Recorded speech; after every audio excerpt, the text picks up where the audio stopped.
Hey there, thanks for clicking on this video, and we're going to talk about the importance of self-talk.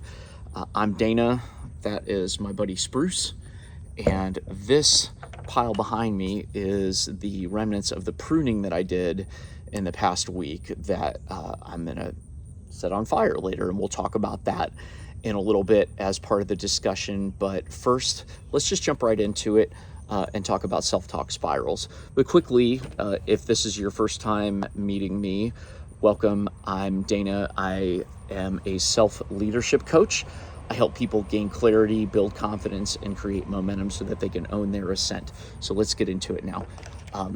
This is a simple diagram that's going to show you why talking to yourself is really important and why it's so difficult to get out of a negative spiral. So here's where you are. You're neither good nor bad, and this is time. Pretty straightforward. This is happier. This is sadder. Now, as we go about our daily lives, we encounter decision points every day, and we get to choose how to react to them. Sometimes we react what feels like automatically, but we've conditioned ourselves to react a certain way. And so when something happens, we can either react positively or we can react negatively. Now, if we react negatively, we're going to circle back to the next decision lower than we were before. So it's going to get harder at the next decision point to come higher. We can, it's just going to be higher. Oh, there Spruce said hello. I don't know if you heard that. But if we choose to be positive and we circle around to the next viewpoint, to the next decision point, sometimes we don't go as high as we would have gone low, and here's why.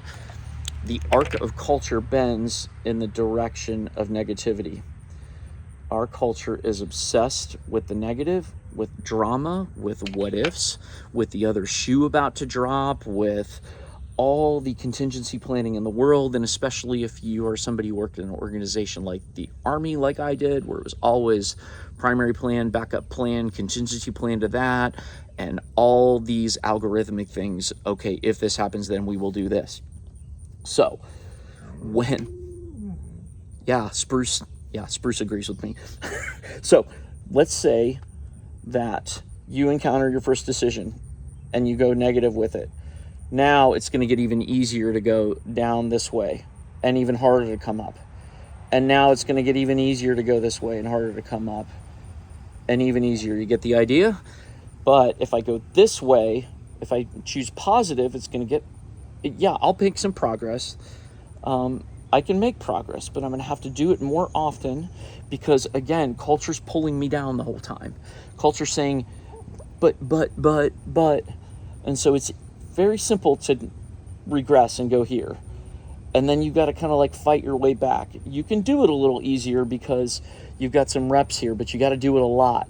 Here, you didn't have to have that many reps to kind of go that direction and stay there. That's where culture, the 24-hour news cycle, that's where all of these things in our world want to keep us, because they want to keep us doom scrolling and clicking and making someone money, right? So what if over time you were able to get to this point where you kind of escape some of the arc? It's going to get a little easier and a little easier and a little easier. And if you fall off, it's going to get easier to recover over time. And you won't have to do it quite as often over time. Okay, but you see this arc goes like that, right? Here's arc in the positive direction, and here's arc in the negative direction. It's just a momentum thing.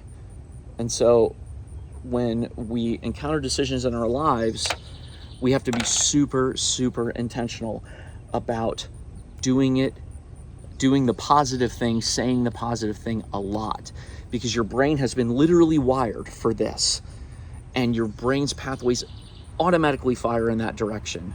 So to retrain yourself this way, you got to say a lot of things that don't feel true at first. You got to come up with some sort of mantra, some sort of positive affirmation. It doesn't have to be the same thing all the time. You can journal, but speaking it helps because it fires different neurons in your brains when you speak it out loud. So you can think it for sure, but you can speak it. And then movement also helps. When you move in conjunction with this, you got to keep the reps going because, again, it's so So easy to start making progress and then fall back this direction. So easy. And we can get discouraged and we fight our way back, and then it's like, So it's still possible, but we can get ourselves stuck in this cycle, a spiral of spirals, right? So what can you do to get out of it? Just what I said, reps. You got to put in the reps. It starts with a simple, straightforward decision to prune things out of your life that are getting too much in the way. And it's not that all of these things that I pruned off the trees were bad, but some of them were just overgrowth, right? And so we got to prune things. We got to make that decision to invest the effort. And once we get them cut out of the way, you can see more clearly, and then you can take this stuff that was holding you back and you can set it on fire.